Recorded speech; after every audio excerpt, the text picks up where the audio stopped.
جمعية الدعوة والإرشاد وتوعية الجاليات بمحافظة بدر.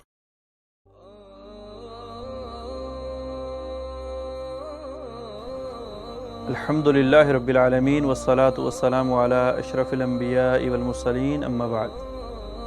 قال الله عز وجل إن السمع والبصر والفؤاد كل أولئك كان عنه مسؤولا.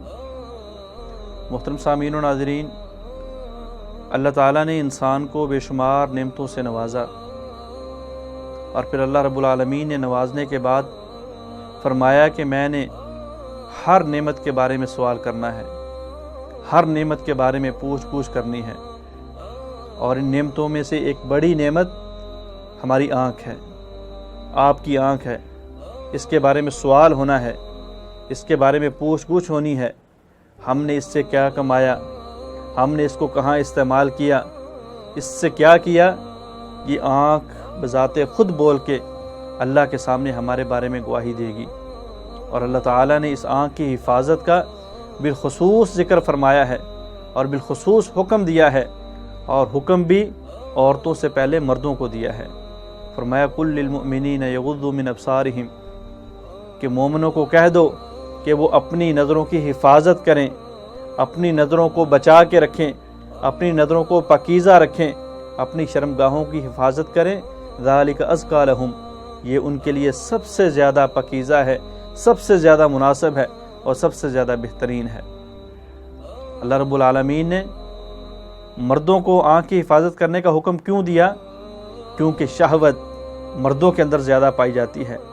برائی کی ابتدا اور برائی کا آغاز مرد سے ہوتا ہے، اور پھر مرد اس کا آغاز اپنی آنکھ کے ذریعے کرتا ہے۔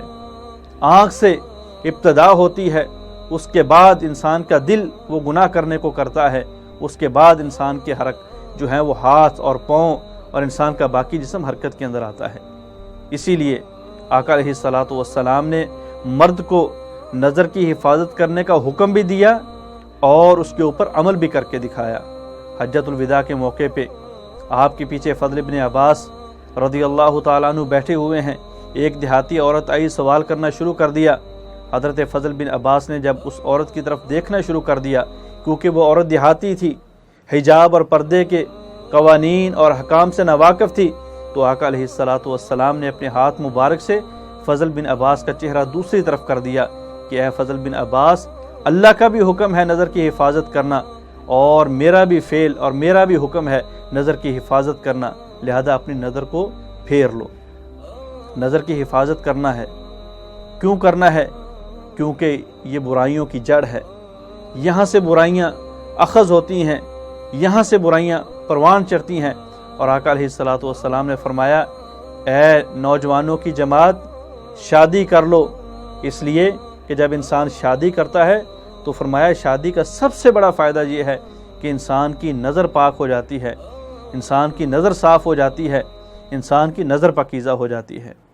اللہ سے دعا ہے اللہ رب العالمین ہمیں اس عظیم نعمت کی حفاظت کرنے کی توفیق عطا فرمائے، اور جو تقاضے شریعت نے ہم سے مطلوب کیے ہیں اس نظر کے بارے میں، اس آنکھ کے بارے میں، اللہ تعالیٰ کما حقہ پورا کرنے کی توفیق عطا فرمائے۔ السلام علیکم ورحمۃ اللہ وبرکاتہ۔